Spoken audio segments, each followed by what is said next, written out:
Hello दोस्तों, creative hub की तरफ से दीपक कुमार फिर एक बार नए वीडियो के साथ। 100 साल पहले कछुए की एक प्रजाति खत्म हो गई थी, लेकिन हाल में ही इस प्रजाति की एक मादा कछुआ दिखाई पड़ी जिसे सेहतमंद और चलता फिरता देखकर वैज्ञानिक हैरत में है। इस मादा कछुआ की प्रजाति है सिलोनोअडिस फैंटास्टिकस। ऐसा माना जा रहा है कि इस प्रजाति का ये आखिरी मादा कछुआ थी जो 100 साल पहले विलुप्त हो चुकी है, लेकिन हाल में ही इक्वाडोर के गैलापैगोस आइलैंड पर यह मादा कछुआ वापस दिखाई दी। इस विशालकाय मादा कछुआ को गैलापैगोस आइलैंड समूह के फर्नांडिना आइलैंड पर 2 साल पहले देखा गया था। तब से इसकी सेहत आदि की जांच चल रही थी। इसे बचाने के लिए इसके खाने पीने की व्यवस्था की जा रही थी, लेकिन जब वैज्ञानिकों ने इसकी प्रजाति के बारे में पता किया तो उनका दिमाग घूम गया।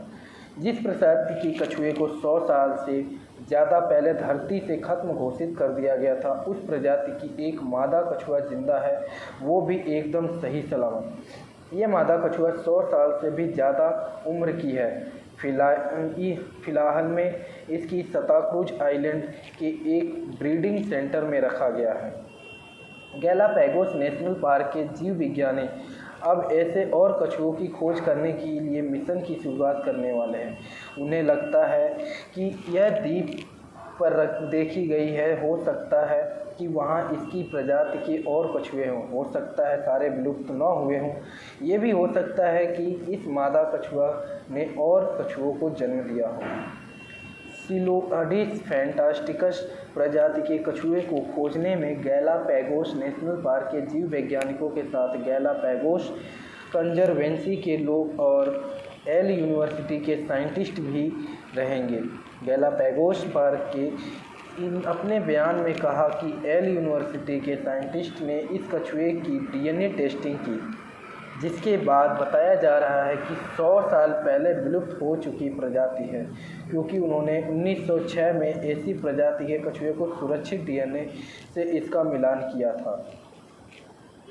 सिलोनोअडिस फैंटास्टिकस के कछुए की आखिरी बार 1906 में देखा गया था, जिसके बाद 2 साल पहले इस प्रजाति का एक मादा कछुआ दिखाई दी है। फिलहाल वैज्ञानिक इस कछुए के सैंपल लेकर 1906 में देखे गए नर कछुए के सैंपल से मिला रहे हैं। वो ये जानना चाहते हैं कि क्या ये दोनों कछुए एक ही परिवार से थे या अलग अलग। आपको बता दें कि गैलापैगोस द्वीप ही वो जगह है जहाँ पर महान वैज्ञानिक चार्ल्स डार्विन ने इवोल्यूशन की थ्योरी की स्टडी की थी। ये बता दें 19वीं सदी की है, ये बात 19वीं सदी की है। उस समय वहाँ पर भिन्न प्रजातियों के कछुए, फ्लैमिंगो, बूबीज, अल्ट्राटोस और कॉमरेरिड्स रहते थे। कॉमरेरिड समुद्री पक्षियों की एक प्रजाति है। गैलापैगोस द्वीप पर विभिन्न प्रजातियों के जीव जंतु पेड़ पौधे अब भी मौजूद हैं, लेकिन इनमें से कई प्रजातियां अब खत्म होने की खबरें आ रही हैं या फिर ये खत्म होने के कगार पे हैं। इक्वाडोर के पर्यावरण मंत्री गुस्तावो मैनरिक ने अपने ट्विटर हैंडल पे ये बात लिखी थी कि उनके द्वीप पर 100 साल पहले विलुप्त हो चुके कछुए की प्रजाति की एक मादा कछुआ मिली है, उसका पूरा ख्याल रखा जा रहा है। इस समय विशालकाय कछुओं की अलग अलग प्रजातियों में तो मिलाकर देखें तो गैलापैगोस द्वीप पर करीब 60,000 कछुए रहते हैं। दुखद बात यह है कि लोनसम जात के नामच से प्रसिद्ध पिनाटा आइलैंड कछुआ अपनी प्रजाति का आखिरी नर था। इसका 2012 में मौत हो गई। इसकी पीढ़ी और प्रजाति इसके साथ ही खत्म हो गई। वैज्ञानिकों का मानना है कि गैलापैगोस द्वीप पर कछुए 20 से 30 साल पहले आए होंगे।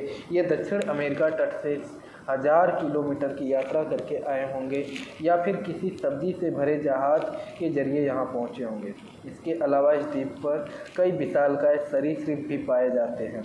चार्ल्स डार्विन ने गैलापैगोस द्वीप समूह पर 5 हफ्ते तक स्टडी की थी। उनमें उन्होंने कछुओं को लेकर सरीसृपों तक का विस्तृत वर्णन किया है। साथ ही ये बताया कि इवोल्यूशन की थ्योरी इन जीवों का ही योगदान है।